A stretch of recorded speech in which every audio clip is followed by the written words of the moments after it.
होंगे मेरे आदरणीय पूर्व प्रधान राजू सिंह जी, पूर्व प्रधान आदरणीय रंगराव यादव जी और विकलांग के के रूप में एक संगठन के रूप में आगे बढ़ा रहे आदरणीय शिव कुमार जी, आदरणीय रिको जी और पंचायती राज में अपनी सेवाएं दे रहे आदरणीय गौरव पंच जी, आदरणीय अनिल पंच जी और सामाजिक सरोकारों को अपना पायदान समझ रहे और आने वाले समय के लिए अपने आप को समाज के लिए समर्पण करने वाले आदरणीय अनिल यादव जी,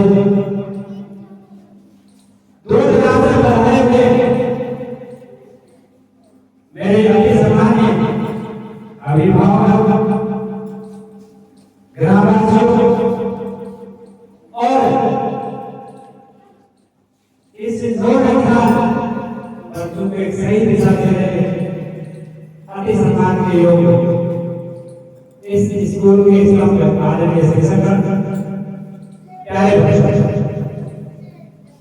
आज का जो दिन है हम भारतीयों के लिए गौरव और सम्मान करते हैं। 15 अगस्त और स्वतंत्रता सेनानियों के त्याग बलिदान को हमें याद दिलाता है। इसलिए मैं सबसे पहले वीर शहीदों को श्रद्धांजलि अर्पित करता हूं और आप सबको इस विद्यालय प्रांगण में पहुंचने पर आपका हार्दिक अभिनंदन और स्वागत करता हूं कि आपने इन बच्चों के एक छोटे से आग्रह पर एक के समय में समय निकालकर इस संस्था को दिया, इसलिए मैं पुनः आपका हार्दिक अभिनंदन और स्वागत करता हूं। आप सबका ध्यान में इस विद्यालय को आकर्षित करना चाहूंगा। ये तो आपने देखा ही है कि हर जो दूसरा व्यक्ति यहाँ आ रहा है वो हर दूसरा व्यक्ति मेरा एक स्टूडेंट है। इससे तो आप अनुमान लगा सकते हैं कि हमने किस तरीके से इस बोर्ड को तैयार किया। मुझे 2005 याद आते हैं जब मैं 2005 में सरकार गांव में आया तो यहाँ का जो शैक्षिक स्तर था वो वास्तव में अपने आप में लो स्टैंडर्ड था। जिधर में नजर दौड़ाता था 10वीं फेल बच्चे दिखाई देते थे, लेकिन पास दिखाई देते थे। लेकिन आपको बताते हुए मुझे बड़ा फख्र हो रहा है 2005 से 2026 आते आते मैंने इस गांव में ही शिक्षा की अलग नहीं जगाई, बल्कि राजस्थान में भी इस गांव के नाम को नाम के धरके को बजाया।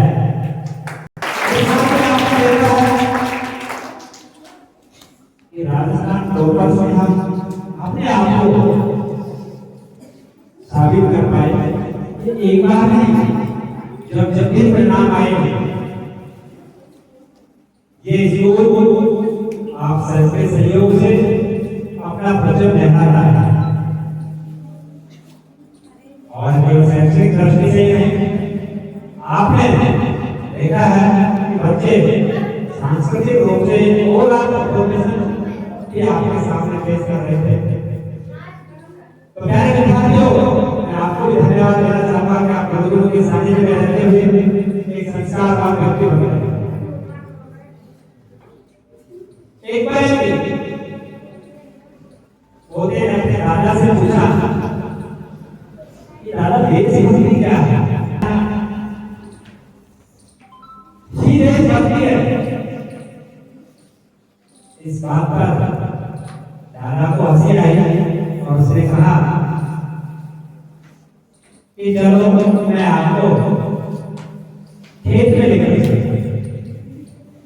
जैसे दादा पोते को खेत में लेकर गया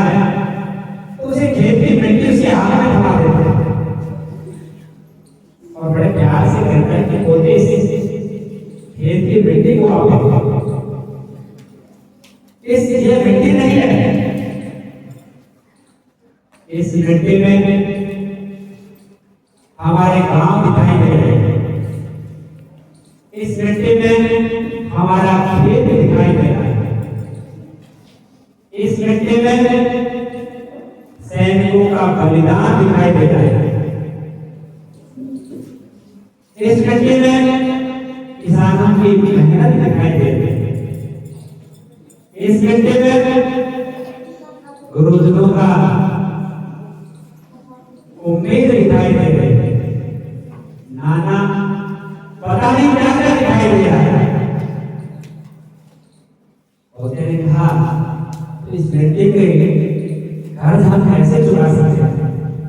दादा ने कहा कि यदि आप किसान हैं तो आप लगन से मेहनत करें, आप विद्यार्थी हैं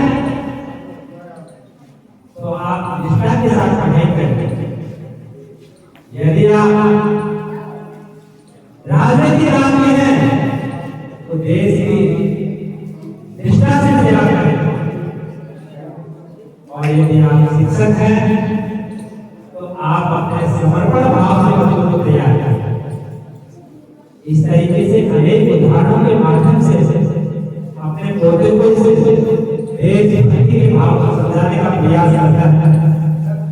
अंत में कहते हैं कि मेरे विद्यार्थियों में आपको एक बात को कहना चाह रहा हूं, इस बात में जो एक बात निकल कर आने है कि केवल झंडा फहराना और भारत मां की जय बोल देना ही देशभक्ति नहीं है। आप विद्यार्थी लगन और निष्ठा के साथ आने वाले कल भारत के आप निर्माता हैं, तो इसलिए जिस भी सेक्टर में आप रहे, जहां भी आपको सेवा करने का अवसर मिले, आप ईमानदारी से देश की सेवा करना, यही देश यानी जहां आप रहे वही ईमानदारी से अपने आप को अर्पण करो, अपने आप को देश सेवा में लगाएं, यही देश प्यारे विद्यार्थी। देशभक्ति केवल हम ये प्रोग्राम बना रहे हैं, देशभक्ति नहीं है। देशभक्ति का मैंने बताया है कि जहां भी आप रहें अपने आप को संस्कारवान और देश सेवा में ईमानदारी से लगाएं, यही देश है।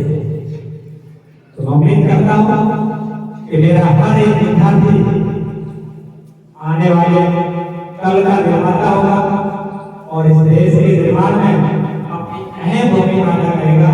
इन्हीं शब्दों के साथ आप सबका इस शाला प्रांगण में पहुंचने पर पुनः हार्दिक अभिनंदन और स्वागत करता हूं। और प्यारे विद्यार्थियों, आपको एक अच्छा संस्कारवान, ईमानदार और देश प्रेमी बने, ऐसी मैं आपसे उम्मीद करता हूं। इन्हीं शब्दों के साथ मैं आप सबको 15 अगस्त की पुनः